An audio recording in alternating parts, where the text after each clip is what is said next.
નમસ્તે. ગઈ વખતે આપણે થોડાક દાખલાઓ જોયા. આજે બીજા વધારાના દાખલાઓ થોડાક જોઈશું જે સ્વાધ્યાય 7.2 ના જ છે. એમાંનો આ એક દાખલો પહેલા જોઈએ. ગઈ વખતે શીખવાડ્યું હતું કે આર્ગ્યુમેન્ટ તરીકે x જ હોવો જોઈએ, પણ x ની જગ્યાએ બીજું કોઈ પણ પદ હોય તો એના માટે ધારી અને આગળ વધવું. તો અહીંયા sin નો આર્ગ્યુમેન્ટ cos x છે થીટા તરીકે, હે ને? તો ધારો કે cos x બરાબર આપણે t ધારી લઈએ. cos ની ડેરિવેટિવ માઈનસ sin x એની જોડે dx બરાબર dt, એટલે ત્યાં તો sin x dx છે એટલે માઈનસ dt થશે. આ માઈનસ સાઈન આ બાજુ આવી ગઈ. હવે ઇન્ટિગ્રેશન આ sin t પછી આ sin x dx એ બે ભેગું થાય ત્યાં માઈનસ dt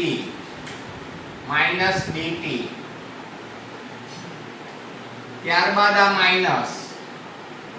હવે sin નું ઇન્ટિગ્રેશન માઈનસ cos છે તો એ માઈનસ આ માઈનસ એટલે પ્લસ cos t વત્તા c. t ની જગ્યાએ એની પેલી કિંમત cos x ધારણાની એ મૂકી દઈશું એટલે cos of cos x વત્તા c. તો આ રીતે આ દાખલો અહીંયા પૂરો થાય. એટલે દરેક જગ્યાએ જોઈ લેવાનું કે આર્ગ્યુમેન્ટ તરીકે x હોવો જોઈએ. x ન હોય બીજું કોઈ પણ પદ હોય તો એના માટે ધારી લો તો આસાનીથી આગળ વધી શકાય.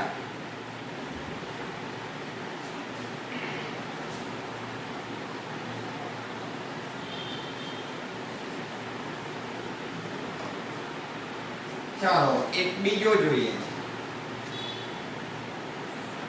ઇન્ટિગ્રેશન sin of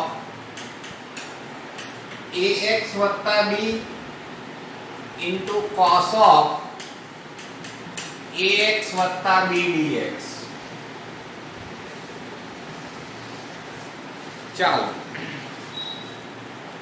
અહીંયા આગળ sc આવ્યું, ચાલશે? ના ચાલે.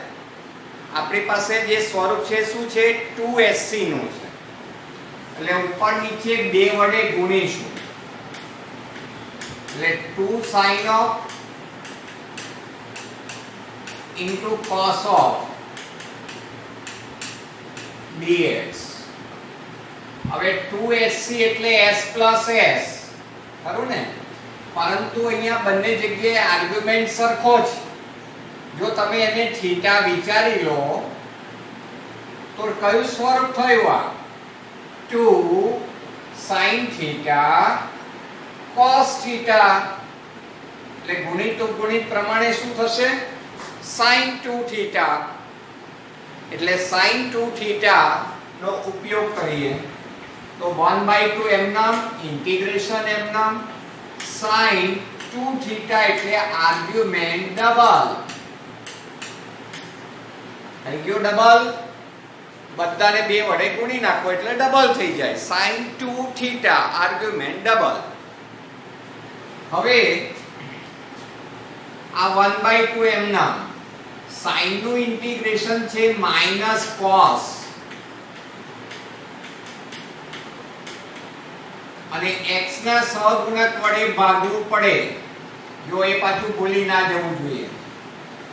વત્તા c minus 1/4a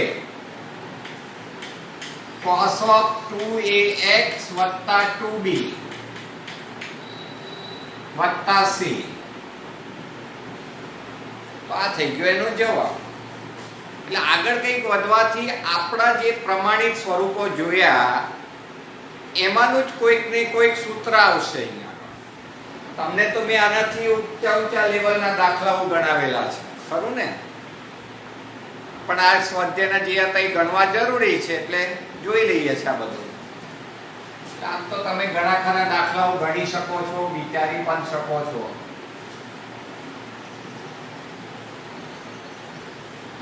એટલે SC CS 3C SS આવે તો આગળ 2 હોવું જરૂરી હોય છે, એટલે એ પણ ધ્યાનમાં રાખવાનું. ચલો બીજું એક જોઈએ, ઇન્ટિગ્રેશન વર્ગમૂળમાં ax b dx, અને એક બીજો છે ઇન્ટિગ્રેશન x વર્ગમૂળમાં x 2 dx.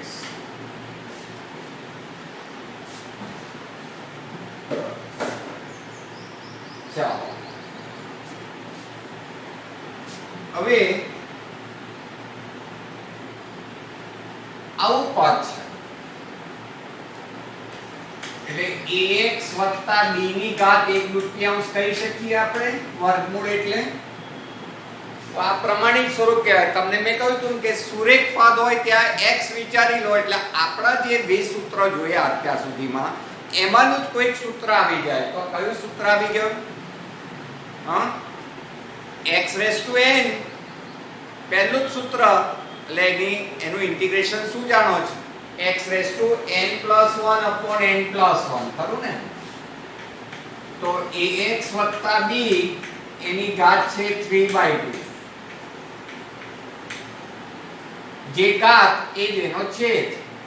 સાથે સાથે શું કરવું પડે? આમાં x ના સહગુણક વડે ભાગવું પડે વત્તા c,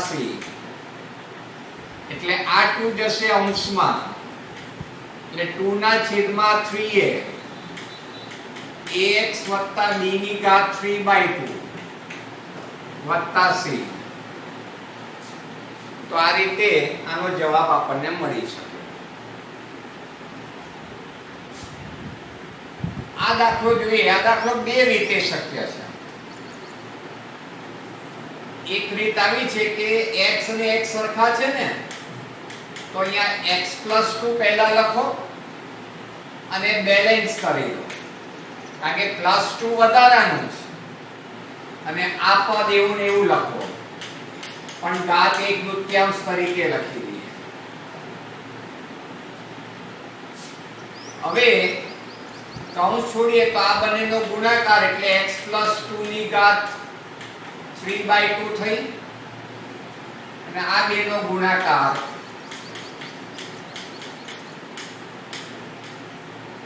dx. વિસ્તરણ કરી દીધું. ચાલો પહેલા પદનું ઇન્ટિગ્રેશન, તો પહેલું સૂત્ર એક ઘાત વધી જાય અને x ના સહગુણક વડે ભાગવું પડે, પણ x નો સહગુણક કેટલો છે? 1, એટલે છેદમાં કશું નહીં લખાય. ત્યારબાદ આ -2 એમનામ આનું ઇન્ટિગ્રેશન,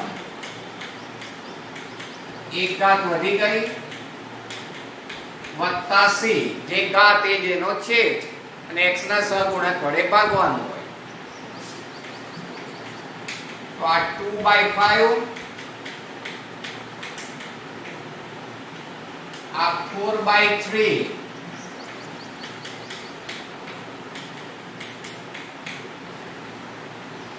આ રીતે. તો આ દાખલો આ રીતે પણ ગણી શકે. બીજી રીત એવી એક છે આમાં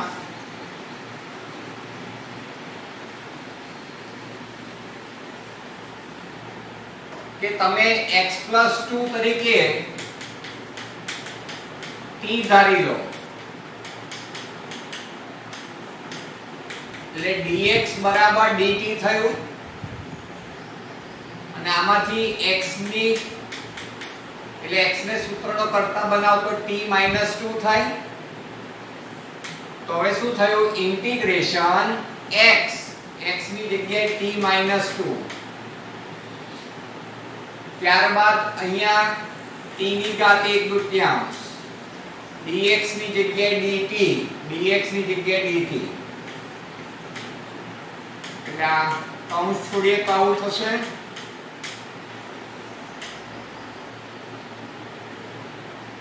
આનું ઇન્ટિગ્રેશન એટલે એક ઘાત વધી જાય, એક ઘાત વધી જાય. આવી ગયું ને? સ્વરૂપ. હવે આ t ની જગ્યાએ x+2 લખી દેવાનું છે. એટલે ગણિતની અંદર ઘણી રીતો શક્ય બનતી હોય અમુક દાખલામાં.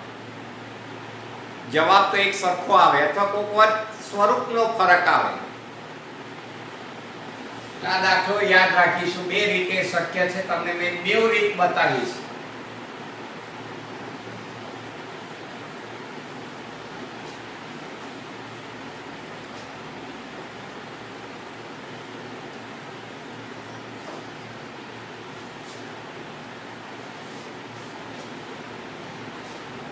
ચાલો, ઇન્ટિગ્રેશન x ઇન્ટુ વર્ગમૂળમાં 1 plus 2x square dx. એક બીજો છે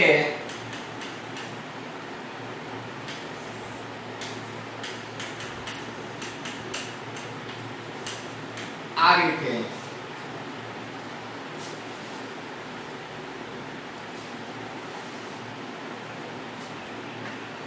તો જુઓ, આના ઉપર તમને ઘાત દેખાય છે ને, ઘાત 1/2.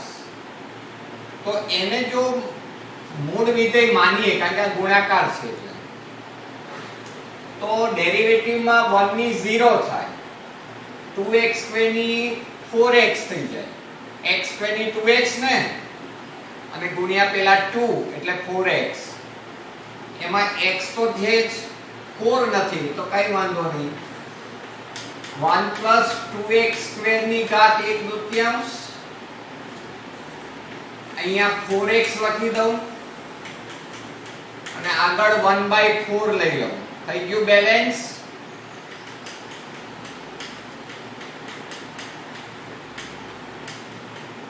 આ 4x એ છે આની ડેરિવેટિવ. આ 4x ની જગ્યાએ derivative of 1 plus 2x square. પછી આ 1/4 મૂળ વિધેય ઘાત ને બાજુમાં આવી ડેરિવેટિવ, એટલે એક ઘાત વધારવી પડે એટલે 3/2 વત્તા c. જે ઘાત એ જેનો છે એક ઘાત વધે. હવે આ 2 અહીંયા કેન્સલ થશે એટલે અહીંયા 2 આવશે. 2 તારી 6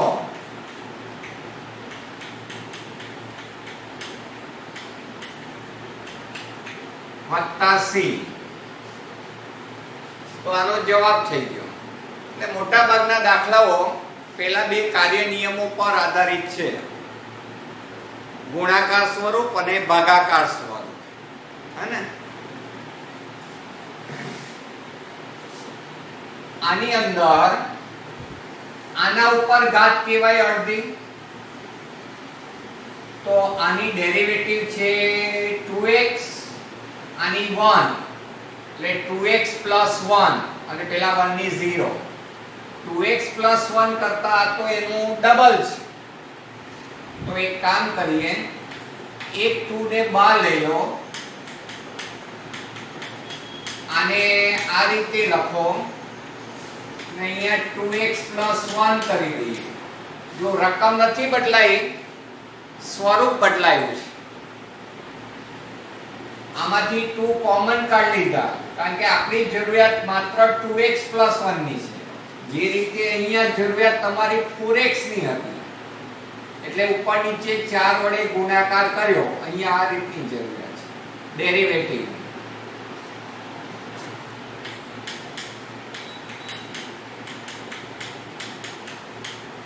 આ છે ડેરિવેટિવ ઓફ,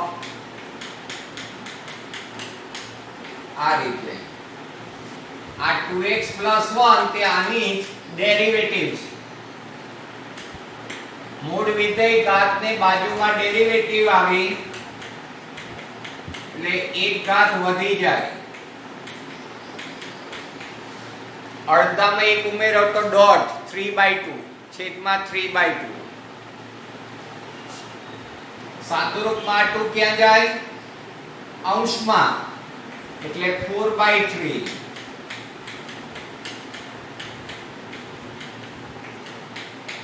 વત્તા c. તો આ રીતે આ દાખલો અહીંયા પૂરો થઈ જાય. એટલે મોટા ભાગના દાખલાઓ આવા કંઈક છે અત્યારે, કાં ગુણાકાર સ્વરૂપ અથવા ભાગાકાર સ્વરૂપ. બરાબર ને? આ સ્વાધ્યાય 7.2 ના દાખલાઓ છે તમારી ટેક્સ્ટ બુકના.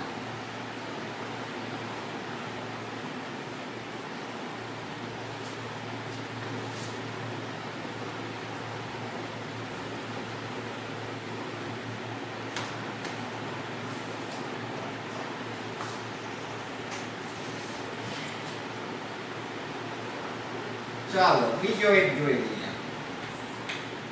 ઇન્ટિગ્રેશન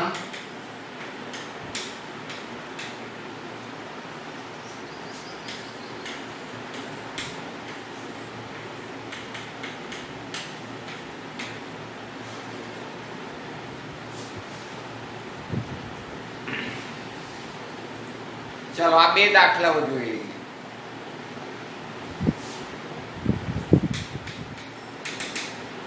હવે આની અંદરથી વર્ગમૂળ x કોમન, x એટલે બે વખત વર્ગમૂળ x, એમાંથી એક બહાર જાય તો એક વધે માઈનસ અને પેલો 1, એક પદ બહાર છે એટલે. હવે આ વર્ગમૂળ x નો વિચાર આ રીતે કરો.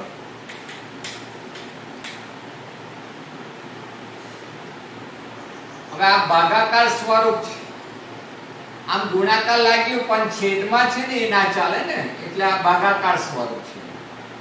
હવે આના માટે ધારી લો છેદ માટે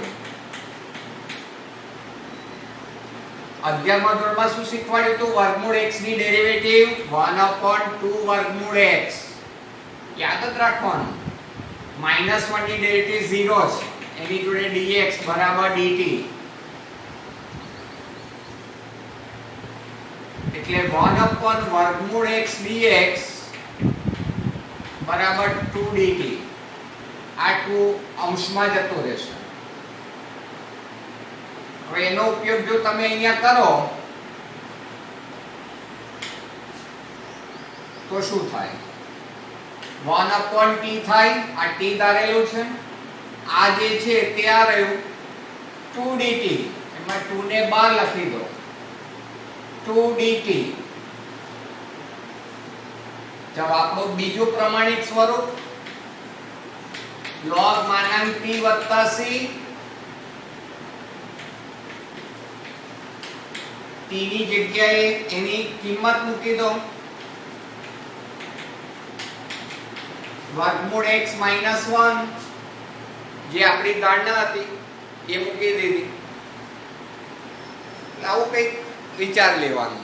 ચલો આ ટીકમાં કરી શકો MCQ બેઝ ઉપર.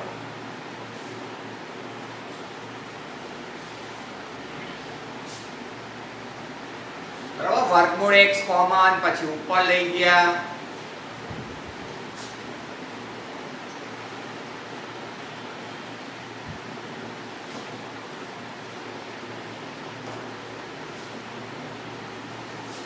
બીજો એક છે આવો. આમાં શું થયું કે ચલ વાળું પદ સરખું છે.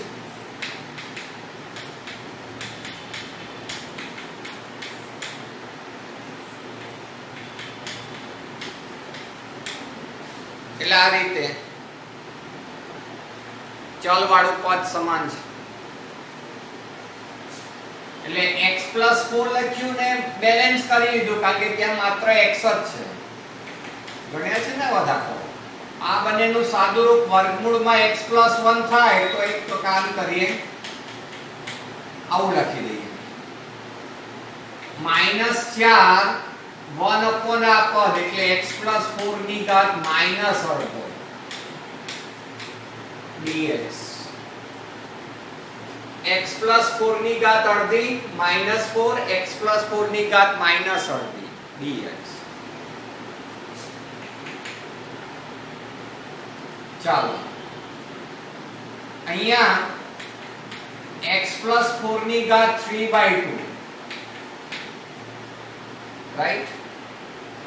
x⁻n સ્વરૂપ, પણ x નથી એટલે x ના સહગુણક વડે ભાગવાનું, પણ 1 છે. -4 આમાં વત્તા અડધી ઘાત થઈ જાય, ખરું ને? માઈનસ અડધો વત્તા 1 એટલે વત્તા અડધો. સાદુ રૂપમાં અહીંયા 2/3, આ 2 ઉપર જશે એટલે 4 દુના 8. અહીંયા તમે વર્ગમૂળ લખી શકો છો, ઘાત અડધી છે તો ના લખો ને આ રીતે લખો તોય ચાલે. તો આ રીતે આ દાખલો અહીંયા પૂરો થઈ જાય. આવા બધા આગળ ગણેલા જ છે, પણ હવે ટેક્સ્ટબુકમાં જે આપ્યા હોય એ ગણી નાખીએ. તમને તાનાથી વધારે હાઈ લેવલના જ ગણાયેલા છે આગળ, વધારાના દાખલાઓ હતા.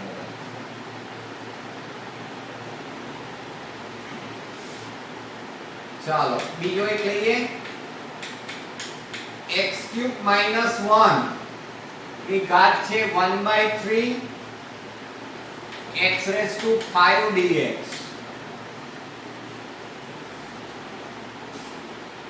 ચલો એક એક જ હવે લખું રકમ. હવે અહીંયા x³ છે ને એનાથી વધે જાય છે ઘાત, તો એક કામ કરીએ, અહીંયા x³ લખી દઈએ. બેલેન્સ તો કરવું જ પડશે, રકમ ના બદલાય. x ની 5 ઘાત છે એમાં x³ લખો તો બાજુમાં x² લખવું પડે. આ દાખલો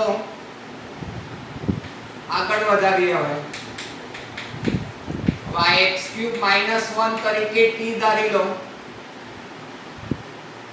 ધારણા ધારી તો ડેરિવેટિવ x³ ની ડેરિવેટિવ 3x², એની જોડે dx, કારણ કે -1 ની ડેરિવેટિવ 0 અચળ પદ, બરાબર dt.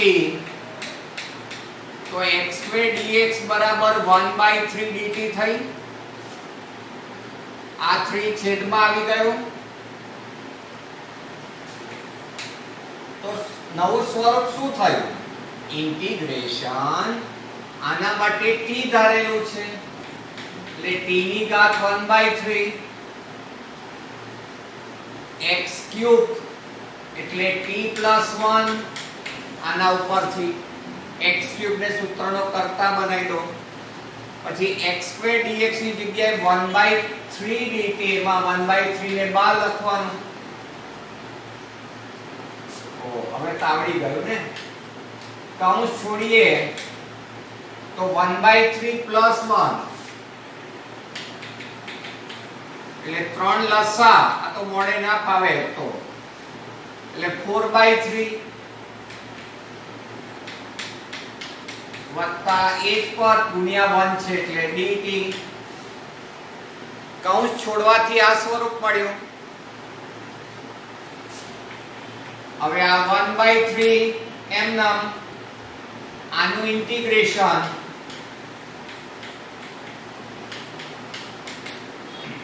આનું ઇન્ટિગ્રેશન. એક ઘાત વધારવી પડે. 4/3 + 1, 3 લસા, 4 + 3 એટલે 7. એ રીતે 1 ને 3 4 એટલે 4/3. હવે આ બંને આની જોડે ઉડી જશે, કારણ કે 3 તો અંશમાં જ વાળે, 3 આની જોડે ઉડી જાય.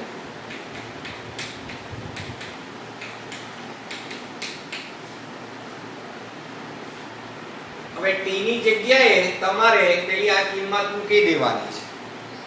x³ - 1 t ની જગ્યાએ મૂકી દેવાનું એટલે જવાબ આવી ગયો. બરાબર છે?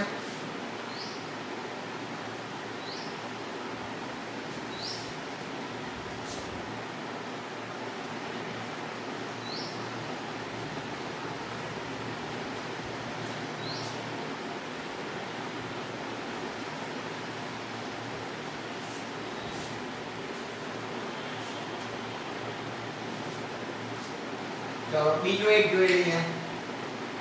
ઇન્ટિગ્રેશન x² ના છેદમાં 2 + 3x³ નો ઘન dx.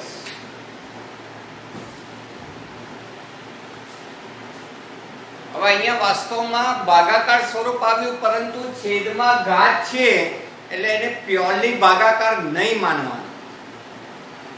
ઘાતને ભૂલી જાઓ.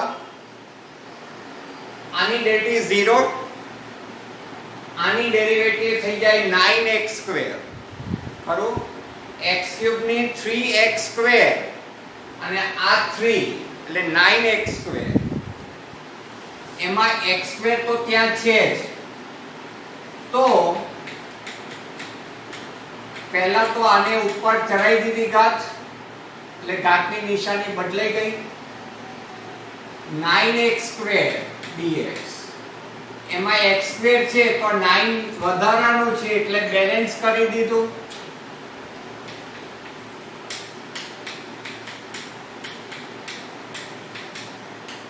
આ છે ડેરિવેટિવ ઓફ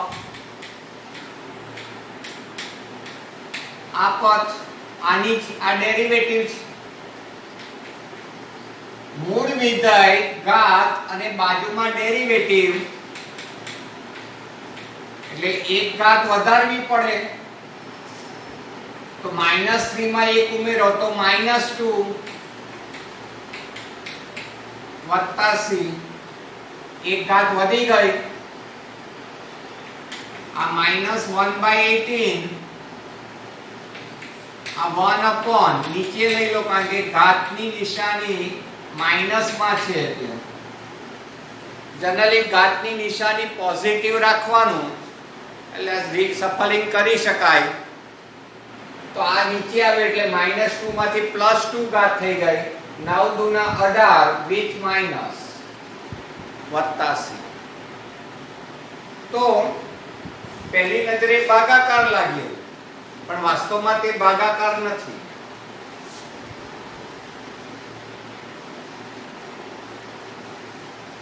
છેદમાં ઘાત હોય તો આ જ ટેકનિક લેવી.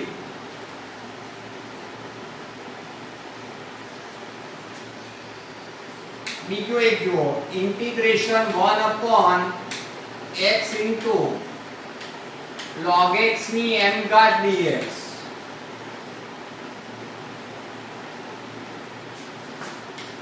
અને બીજો છે x ના છેદમાં આ રીતે.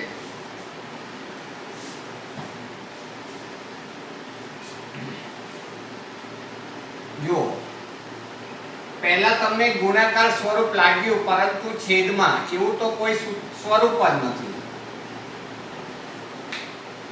log x ની ડેરિવેટિવ 1/x દેખાઈ રહી છે. આના ઉપર ઘાત છે એટલે ઉપર પહેલા ચડાવી દો, એટલે ઘાતની નિશાની બદલાઈ ગઈ. આ 1/x એમ નામ લખ્યું છે, આ રહ્યું 1/x.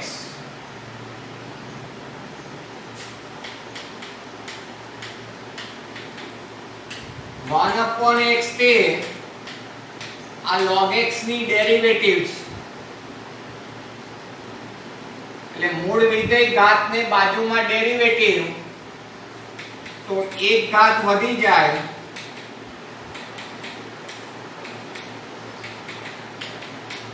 વત્તા c.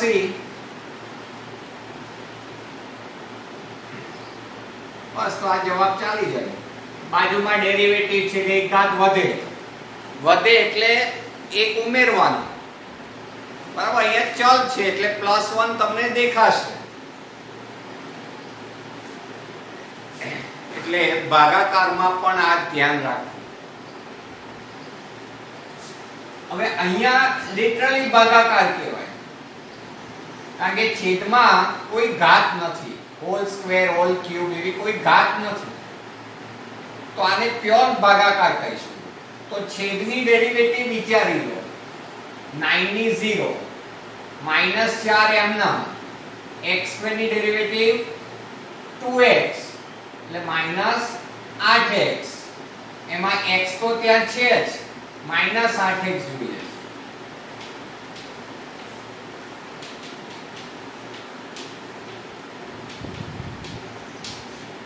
તો આ રીતે અંશમાં ને છેદમાં -8 વડે કર્યો ગુણાકાર, -8 વડે ગુણાકાર કરવી.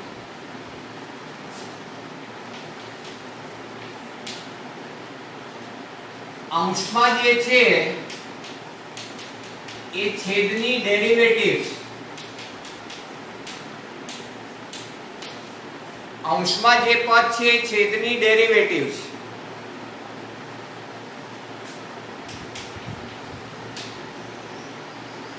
તો આ થઈ ગયું log માનાંકમાં 9 - 4x² વત્તા c.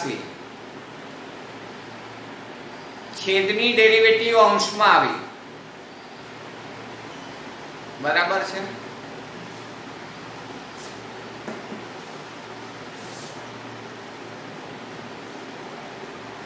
એટલે ભાગાકાર છે કે ગુણાકાર છે તો પહેલા આવો વિચાર કરો. જો તેમાં નિષ્ફળતા મળે તો તે બીજું વિચારવાનું હોય.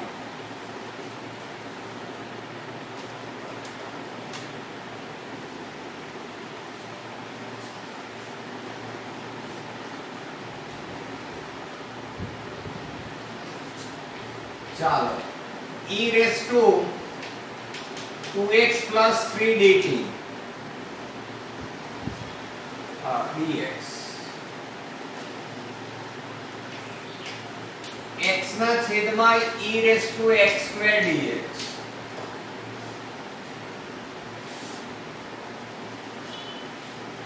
આ તો આપણું સ્ટ્રેટ આવી ગયું. x ની જગ્યાએ સુરેખ બહુપદી છે. સુરેખ બહુપદીની જગ્યાએ x વિચારીએ તો e raised to x થઈ જાય. e raised to x નું integration e raised to x જ છે. એટલે આવું. અને x ના સહગુણક વડે ભાગવું પડે વત્તા c.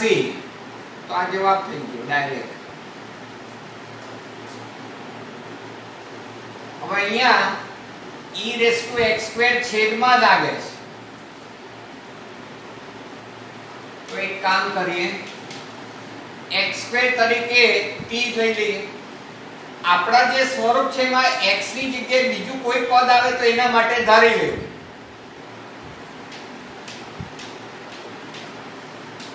टू एक्स dx बराबर dt.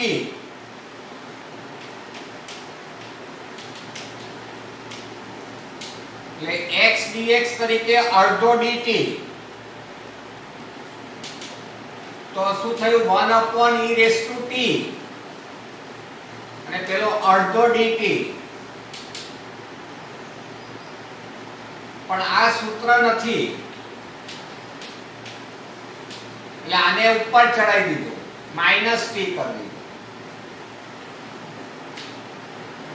ચાલો આનું ઇન્ટિગ્રેશન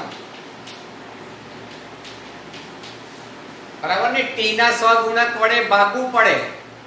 એકલો t હોત તો વાંધો નહીં, પણ -t છે એટલે સહગુણક -1 કહેવાય. એટલે -1 વડે ભાગવું પડે. એટલે -અડધો 1 e raised to t વત્તા c લખી શકીએ. -t નું +t થઈ ગયું, છેદમાં ગયું તો નિશાની બદલાઈ ગઈ. બસ t ની જગ્યાએ x² લખી દેવાનું છે. t ની જગ્યાએ x² લખી દેવાનું છે એટલે દાખલો ત્યાં પૂરો થઈ શકે.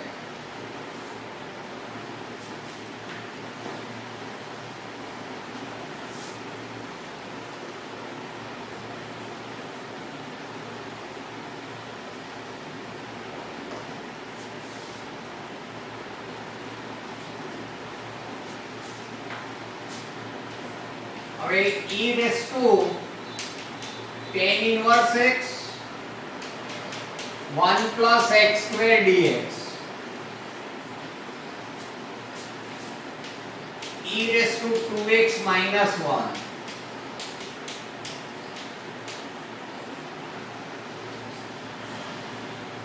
ચાલો હવે આ e raised to tan inverse x અને આને આ રીતે લખો. આવું વિચાર એના પરથી આવ્યો કે આ tan inverse x ની જે ડેરિવેટિવ છે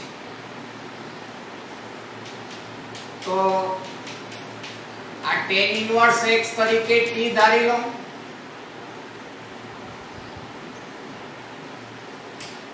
જેની derivative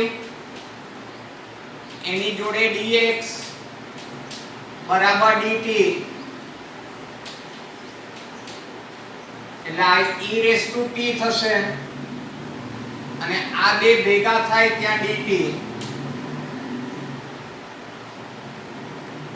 e raise to t નું integration e raise to t જ છે, t ના સ્વરૂપમાં છે. t ની જગ્યાએ એની ઓરિજિનલ કિંમત પાછી મૂકવી પડે વત્તા c. બરાબર, t ની કિંમત પાછી મૂકવી પડે. હવે એક બીજો વિશિષ્ટ દાખલો છે, એવા બે દાખલા છે, એમાંનો આ પહેલો લઈએ પહેલા. હવે અહીંયા ઘાતમાં 2x અને બાજુમાં તો 1 છે, તો e રેસ ટુ x વડે ભાગવાનું છે.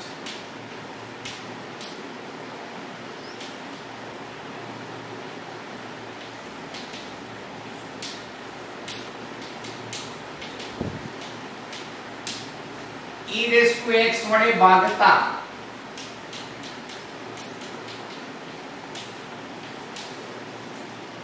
જો આને ભાગો તો e રેસ ટુ x આવે, આને ભાગીએ તો 1 upon e raise to x આવે, એટલે e raise to minus x થઈ ગયું. હવે આ થયું ભાગાકાર સ્વરૂપ. તો છેદને મૂળ વિધેય માનીને જોઈ લો કે ડેરિવેટિવમાં શું થાય છે અંશમાં. e રેસ ટુ x ની derivative e raise to x જ, આની ડેરિવેટિવ આ થઈ ગઈ, એટલે અંશમાં જે છે એ છેદની ડેરિવેટિવ છે. epy કોલઅપ કરો ને, એક્સપોનેન્શિયલ ની ડેરિવેટિવ એની એ જ, e પછી p પાવર, પાવર એટલે ઘાત, ઘાતમાં શું દેખાય છે -x, -x ની ડેરિવેટિવ -1, એટલે માઈનસ આવું થઈ જાય ને, 1 છે અહીંયા જુઓ. તો આ મૂળ વિધેય અને આ એની ડેરિવેટિવ એટલે log માનાંકમાં મૂળ વિધેય વત્તા c, મૂળ વિધેય એટલે છેદ વત્તા c. તો આ રીતે તમે આ દાખલો ગણી શકો છો. સારું, તારે આજે અહીંયા અટકીશું.